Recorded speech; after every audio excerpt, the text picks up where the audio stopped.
Chers amis, bonjour et je vous présente tous nos vœux les meilleurs pour l'année 2023 de la part David TV.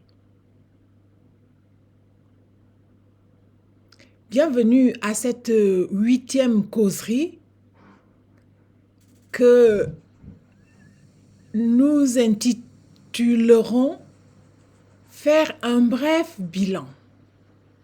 Et vous allez comprendre. Dans les causeries antérieures, nous avons causé de jeunesse et civilisation et au fur et à mesure, des questions et des remarques me sont parvenues. Aujourd'hui, je vais essayer de faire le bilan des questions et faire des retours, c'est-à-dire des réponses à vous donner. En tout cas, des réponses que je vous dois. La première remarque qui m'a été faite, c'est de dire, vous utilisez le terme causerie alors que vous êtes en train de présenter un livre bien plus important. Je réponds, il faut savoir que je vous ai présenté un objectif, mon objectif, qui consiste à présenter les choses de manière à me faire comprendre par monsieur et madame tout le monde, par les enfants, par les adultes. Parce que lorsqu'on n'a pas appris à lire, il y a des choses qui pour certaines personnes vont de soi, mais pour d'autres qui ne vont absolument pas de soi. Donc, si nous voulons un tant soit peu, c'est-à-dire si nous voulons seulement que monsieur et madame tout le monde, les adultes et enfants, apprennent à comprendre le même langage, c'est aussi à ceux qui diffusent les savoirs d'utiliser les termes qui puissent être compris par tout le monde. En tout cas, c'est cette option que j'ai faite ici devant ce petit écran David TV. Vulgariser les savoirs de manière à les rendre accessibles à monsieur et madame tout le monde, adultes et enfants. Cela veut donc dire que quand j'utilise le terme causerie, rappelons-nous, nous causons avec qui? Nous causons avec nos plus proches, nous causons avec les gens qui nous sont familiers et à ce moment-là, on n'utilise pas des termes très compliqués, on utilise des termes simples qui font que tu seras compris intimement par ton ami, par ta maman, par je ne sais plus qui. Et ce que l'on dit au cours d'une causerie est souvent, la causerie traite souvent des choses les plus importantes. On peut se souvenir de la causerie qu'on a eue à tel ou tel endroit, avec son ami, avec ses parents, avec je ne sais plus qui. Parce qu'à ce moment-là, ce qu'on s'est dit était tellement important que ça s'est imprimé en nous et c'est toujours là. On se souvient encore. C'est cela la force d'une causerie. Et quand je me mets devant ce petit écran, c'est pour me rapprocher le plus possible de vous, de manière à ce que je puisse vous dire ce que j'ai le plus simplement possible. Ce qui serait pas tout à fait le cas pour le terme conférence. Une conférence, ce n'est plus tout à fait une causerie. C'est un terme universitaire qui place quelqu'un au-dessus de nous, quelqu'un qui vient nous dire le savoir d'une manière académique.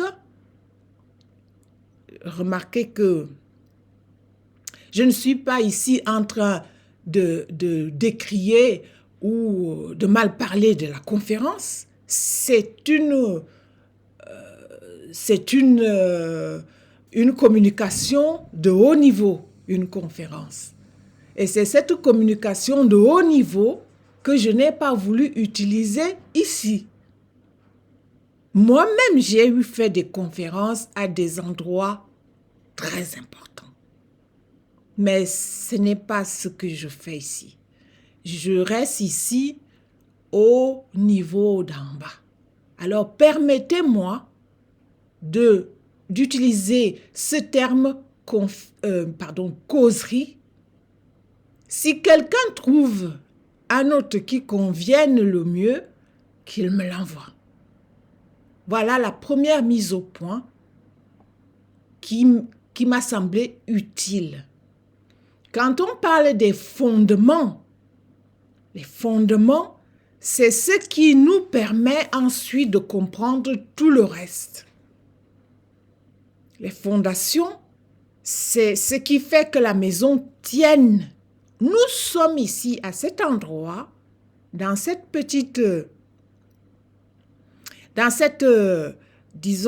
domaine de jeunesse et civilisation, nous sommes en train de poser les fondations du savoir. Cela en nous parlant simplement. La deuxième remarque qui m'a été faite, c'est celle qui dit « Mais Joséphine, qu'est-ce que c'est que les disciplines du savoir ?» Alors là, ça c'est une très belle question. Parce que quand je parle des disciplines du savoir, je ne me suis même pas rendu compte que même ce terme-là n'était pas tout à fait compris par tout le monde.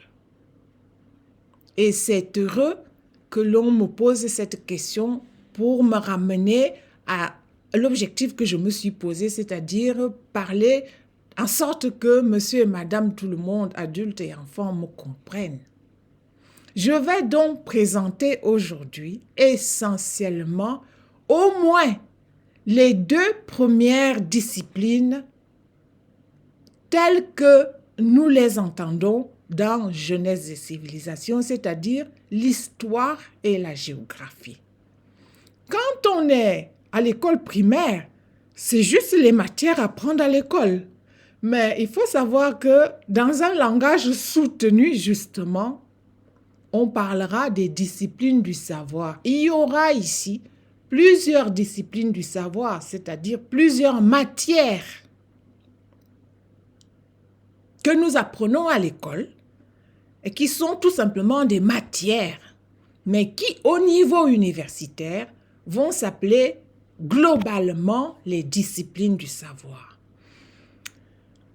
Alors, quand on veut faire les fondations, quand on veut poser les fondations du savoir, comme le prétend Jeunesse et civilisation, il ne suffit pas de parler de l'histoire.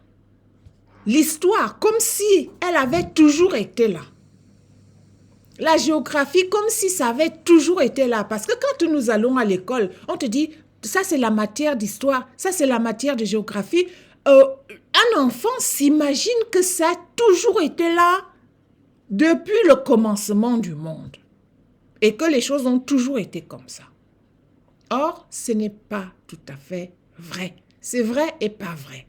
Vrai parce que ce que nous apprenons aujourd'hui comme discipline du savoir, c'est-à-dire comme matière à connaître à l'école, ça n'a pas toujours été comme ça. Il faut donc que, dans cet espace de jeunesse et civilisation, nous sachions, quand nous allons à l'école pour apprendre l'histoire, mais ça a commencé comment? D'où ça vient? Quand nous allons à l'école pour apprendre la géographie, mais au fait, ça vient, c'est comment? Ça a commencé où? Comment? Et avec qui? C'est cela le travail de jeunesse des civilisations. Peut-être qu'on n'apprendra pas toujours les choses comme ça à l'école. On n'apprend même pas ça à l'école. Donc aujourd'hui, nous allons essayer de découvrir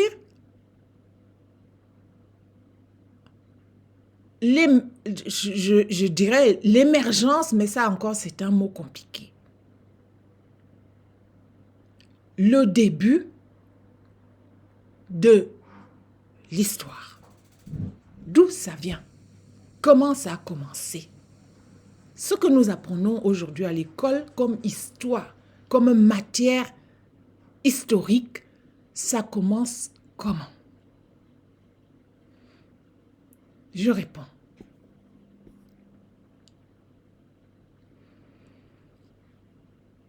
Dans les traditions orales, n'importe quelle tradition orale que l'on trouve dans le monde, l'histoire nous est transmise par nos parents, nos grands-parents, nos aïeux. On fait comme on a toujours fait. On reçoit les traditions et on les transmet comme on a soi-même reçu.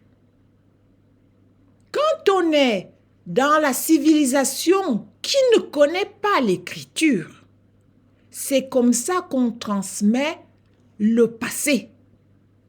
Nous recevons les coutumes, les us et coutumes, tout ce que nous savons, la façon de manger, tous les savoirs qui nous aident à vivre. Nous les recevons comme tradition et nous les transmettons comme nous-mêmes nous les avons reçus. En contexte d'oralité, c'est comme ça que ça se passe. Et ce n'est pas moins une histoire, c'est une histoire. Seulement, ce n'est pas tout à fait cette histoire que nous apprenons à l'école. À l'école, nous apprenons une histoire écrite.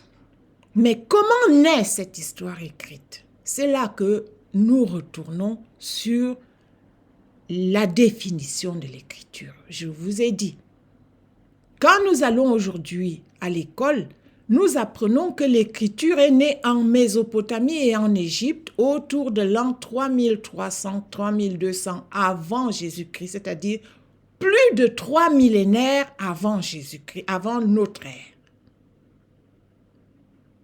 À partir de là, on a des écrits qui se sont succédés. Ces gens qui désormais savaient écrire ont laissé beaucoup de documents, énormément de documents.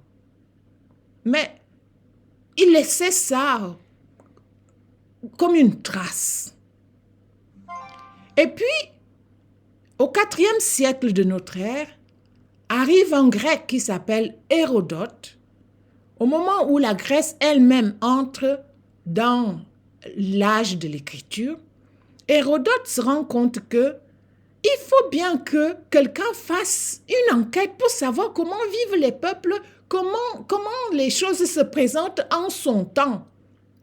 Il va donc faire cette grande enquête et laisser un livre qui s'appelle l'enquête, justement. C'est cette enquête qui sera traduite plus tard par le terme historia, histoire, aujourd'hui. À partir de ce moment, que Hérodote nous laisse un peu ce qu'on appellerait le panorama des peuples de son temps. En ce temps-là, un tel vivait comme ça, un tel vivait comme ça, un tel vivait comme ça. Il fait un peu le tour de ce qu'on appellerait aujourd'hui de l'histoire universelle. En tout cas, l'univers qui était connu en son temps. Ainsi donc, Hérodote a été promu le père de l'histoire. Et je dis en ce moment-là, de l'histoire écrite. Et à partir de ce moment, le monde connu prend conscience que il faut laisser des traces aux générations futures de manière bien plus construite. Ainsi donc, on va écrire des histoires après Hérodote, il y aura plusieurs historiens, c'est-à-dire ceux qui écrivent les choses en leur temps pour que les générations futures sachent ce qu'ils ont vécu. Aujourd'hui, quand nous allons à l'école, nous avons donc les traces de ce que ces ancêtres-là nous ont laissé.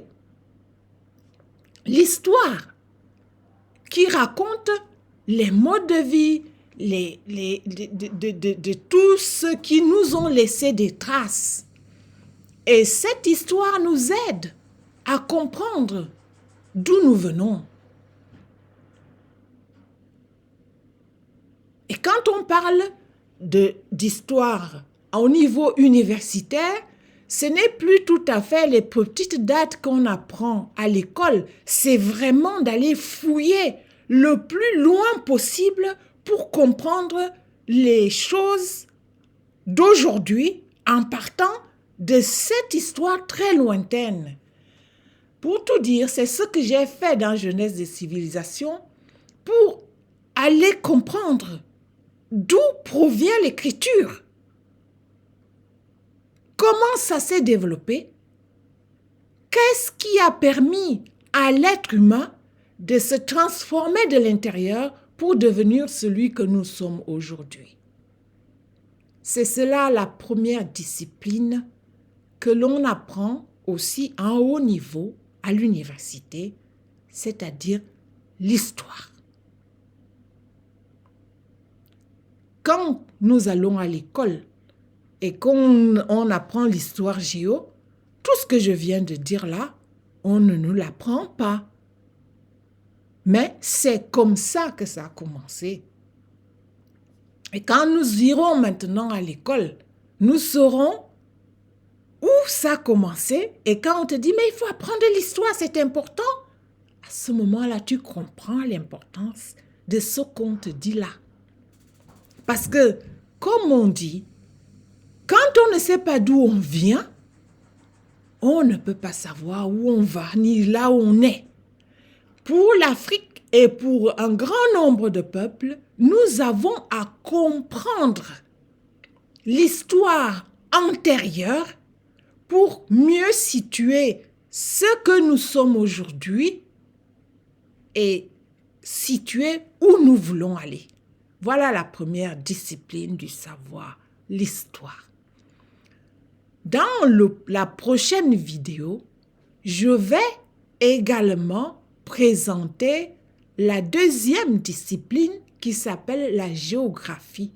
Et pour maintenant, je vais vous laisser mijoter, comprendre de l'intérieur ce que nous apprenons à l'école en tant qu'histoire.